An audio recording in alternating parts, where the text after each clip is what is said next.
Thank you for being here. We started with mint chocolate chip scented and flavored Tillamook. Today, I haven't used my MAC BYOPs in a while. This one I call Cobalt because I know that this shade is Cobalt.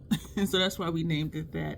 And I designed this to be used in rose. And I do still hop around because y'all know that's what we do. If you want a neutral look right here with some depth in your corner, if you want just, subtle pops of color, and if you want a grungy look, that's this row down here. But we're going to hop around. My thought right now is to do this inner lid, center lid, outer lid, and also put this like for outer V or just the outer corner. And maybe this first half transition, this second half transition, and this on lower lash line. So we're going grungy. We're putting together colors that I don't think most people would do, and y'all know I like to experiment and do different things here than the majority of what I see on YouTube. And so while we're continuing our journey of self-acceptance and self-love, and I will do the intro later on as we get into the look, but I just wanted to let you know like what we're going to use today. And I have out this lippy to put on because I have something a similar color, so I'm trying to figure out which one is going to be the keeper, and both of them are approaching their PAO, so I'm like, why not just keep them till they turn or whatever, but we'll see. And this is from City Lips. This is Crimson, opaque, cool toned, deep rose is how they describe it. I do have a link for the down below. I have a link for MAC down below as well. On my face right now, and I only have on Fenty Soft Matte Primer, NY11 Natasha under my eyes, y'all. I love it. And I have the NY12 around my nose area, and I can see that it's there. It doesn't blend into my complexion, but once we put on the foundation, it's gonna be like, oh girl, you fine. I'm fine anyway. So let's get into this video. We're going to go ahead and jump into this look with that goldish type shade. The names are on the back of the palette, and it would slow me down to, wow, wait a minute. It would slow me down to have to flip over to the back of the palette to see. And just to show you what I'm talking about, here's my label: top row, middle label. What? Top row, middle row, bottom row. This is this shade.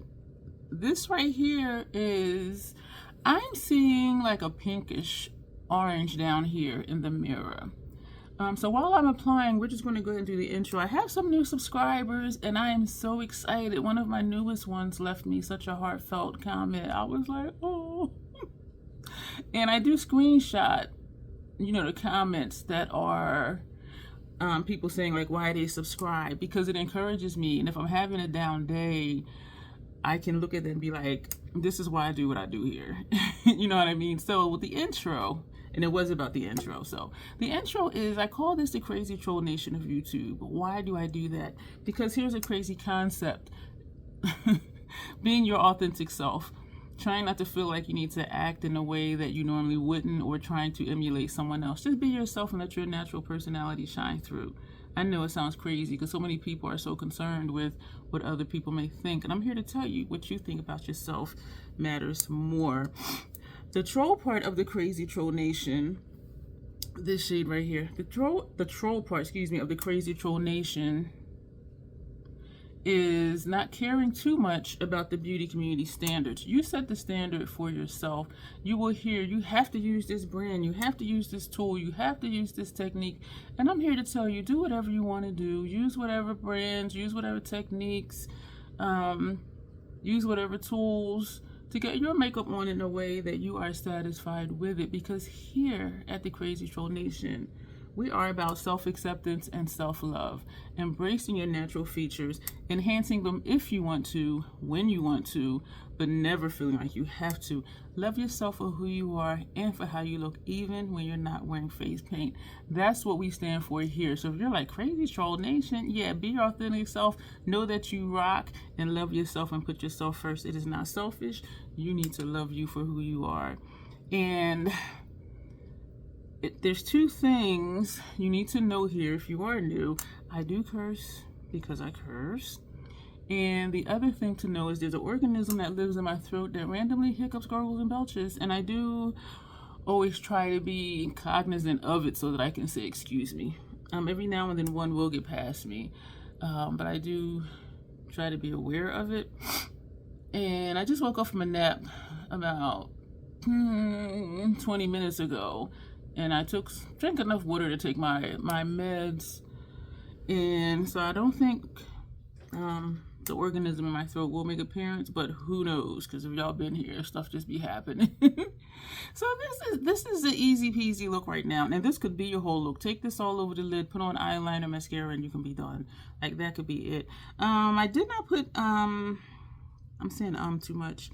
I did not put a gel pencil liner on my lower lash line because usually I do that after foundation, and I will probably not do a transition shade. I'll probably just do brow bone because I took my lid shades up like super high. I'm forgetting I had transition shades to use.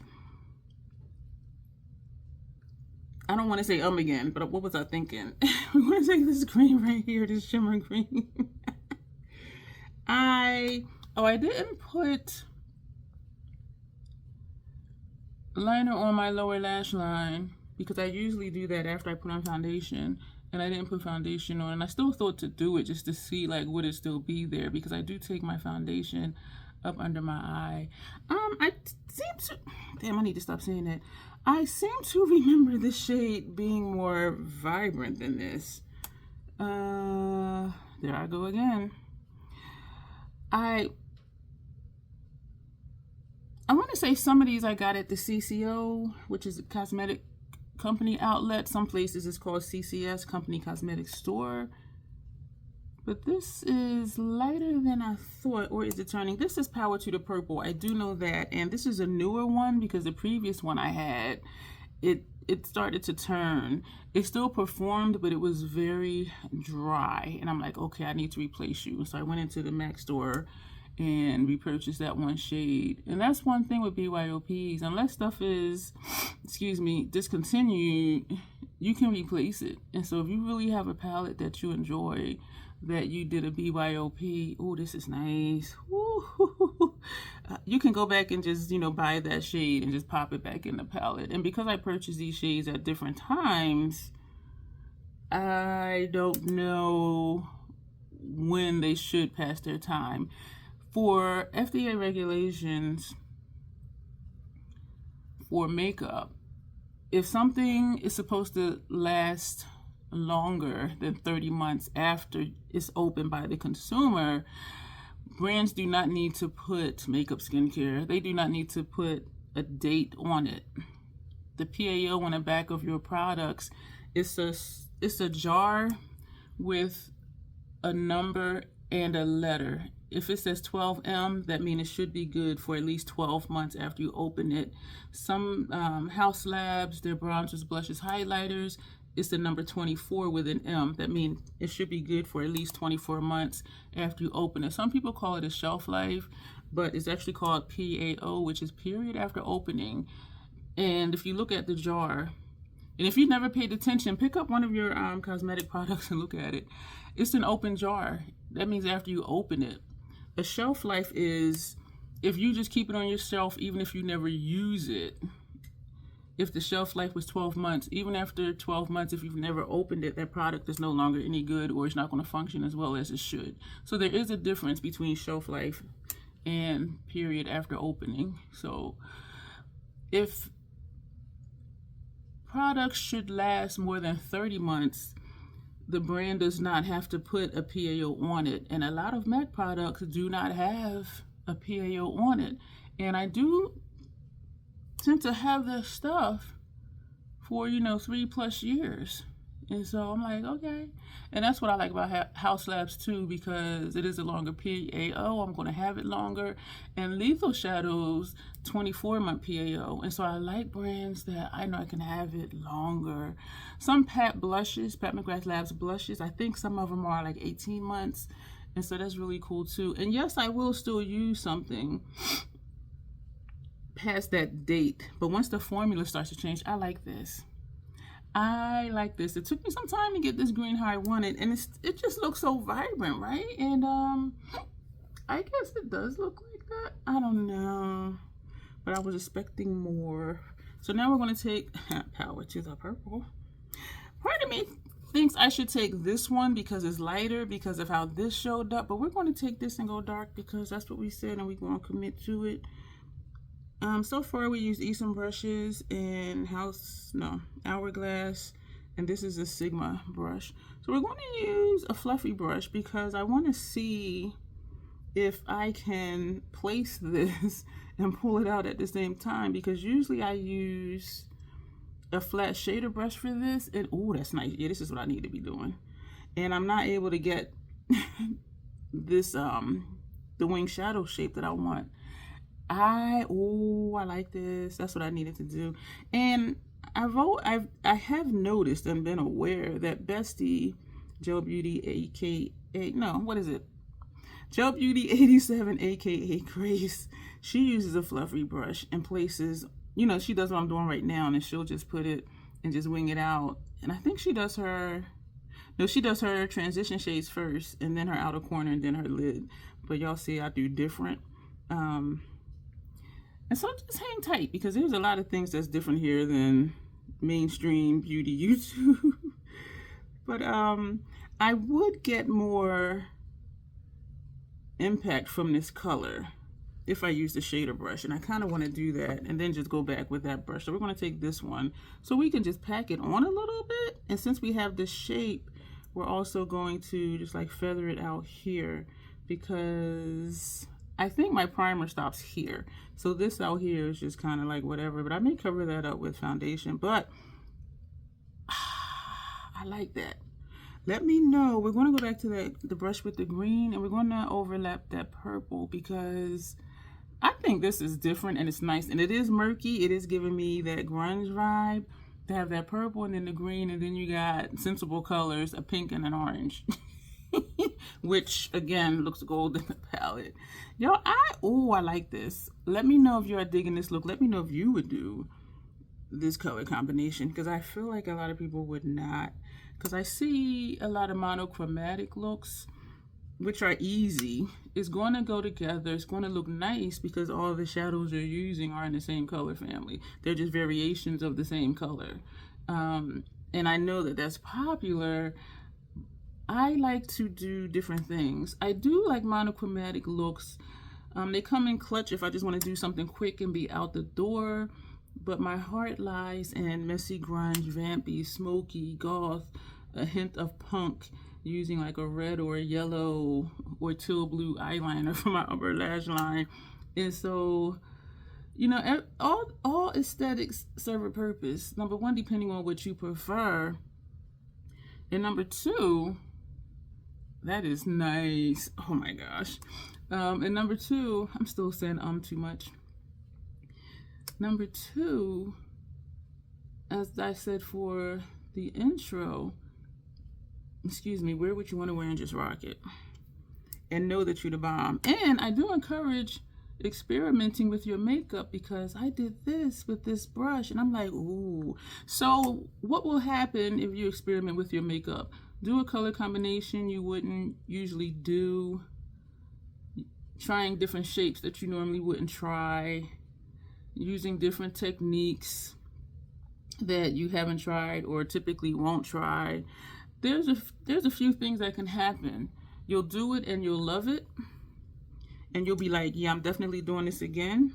Or you may look at it and be like, I don't quite like it. Next time I'll do it, I'll tweak it and I'll do such and such instead. Or you may be like, this ain't it at all. I will never ever do this again. Either way, it's a learning experience, and that's why I do encourage y'all to experiment with your makeup, because you can learn new things. If you do the same thing all the time, like, yes, I understand that's your go-to, but in your downtime, just play around, because you might learn something new. And so we have makeup. Let's use it. Let's have fun with it, and just keep rocking it. I like this. I'm going to go back with that green. This eye feels like it wants to start tearing. I'm not adding more on a brush, and I didn't do that. Or did I add more earlier on the other side? I really don't remember right now. But it is putting some of that green back. So we're just going to... I wonder if I went back in, because it looks a little more vibrant, but it may be the lighting. Let's go in. We tap lightly. I started to tap off, but I didn't.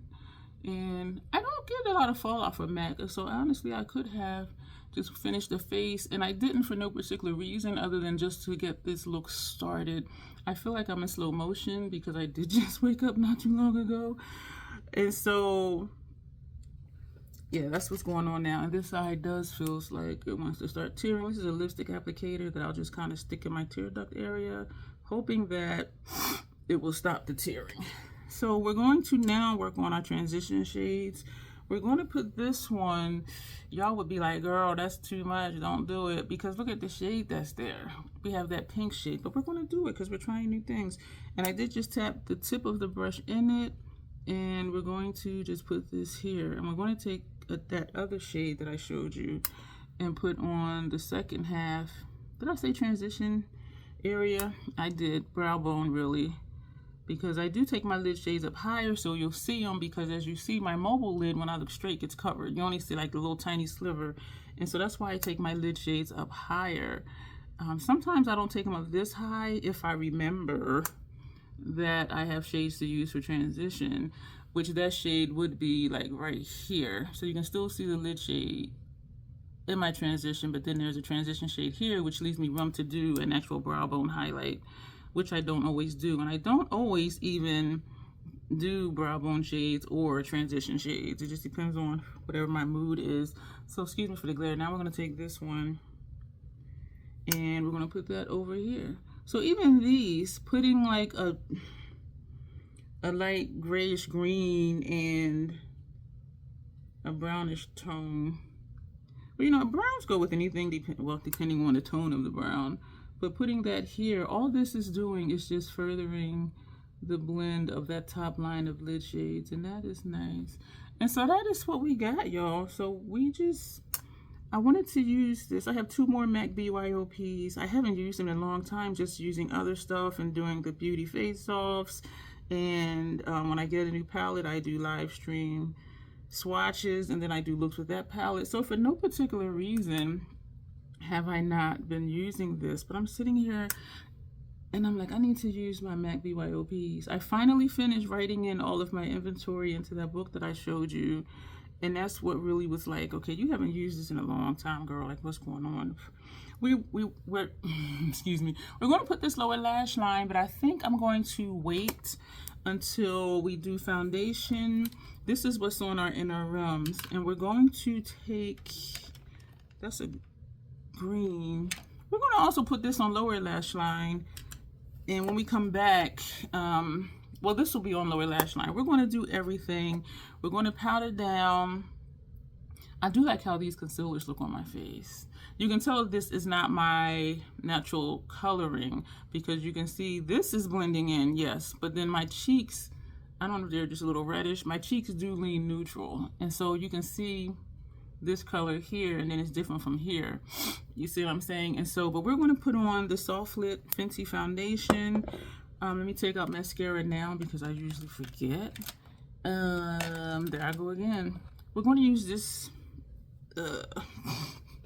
City Beauty mascara, which I love. I have a link for that down below as well. I have a lot of information down below. So I'm talking too much. We're going to edit out finishing the entire face, and when we come back, everything will be done.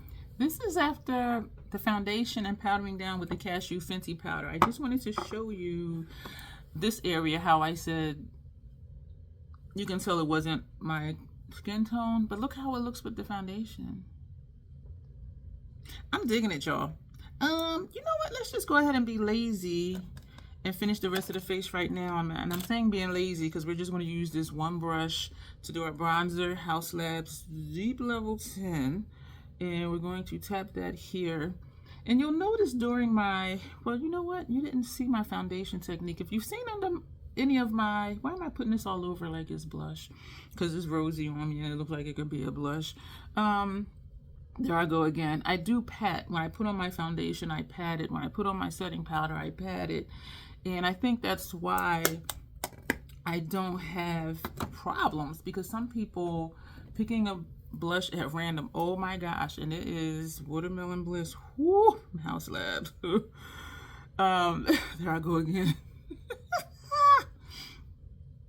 Some people say they have to use a sponge because they always have streaks when they use a brush for foundation. If you swipe it, then yeah, you may get streaks, but if you pat it like how I'm doing now with the blush and the bronzer, that's how I do with my foundation. I don't have streaks because I'm just pressing it in, and for me it gives a more skin-like appearance. My pores are not, I don't think, noticeably huge, but even if they were and I wasn't trying to blur my pores, just pressing in the foundation would be skin-like. It would look like my skin. And so if my foundation was the perfect shade for my complexion, it would look like I wasn't even wearing foundation, even though I would be.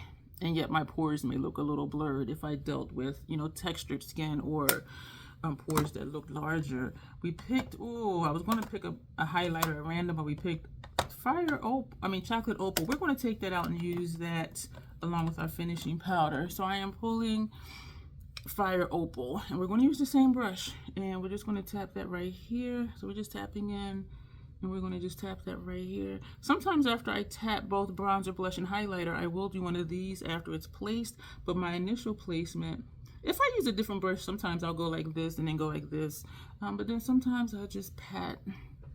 And so that is what our cheek situations look like, as I call it. We're going to take a different brush, and we're going to, we picked Mood Light randomly from Hourglass. And so we're going to take this big fluffy brush, which I love because it fits in the compact. This is described as a sheer lavender pink. That's what this is described as. And this is a finishing powder. So this is what you put on to finish your face.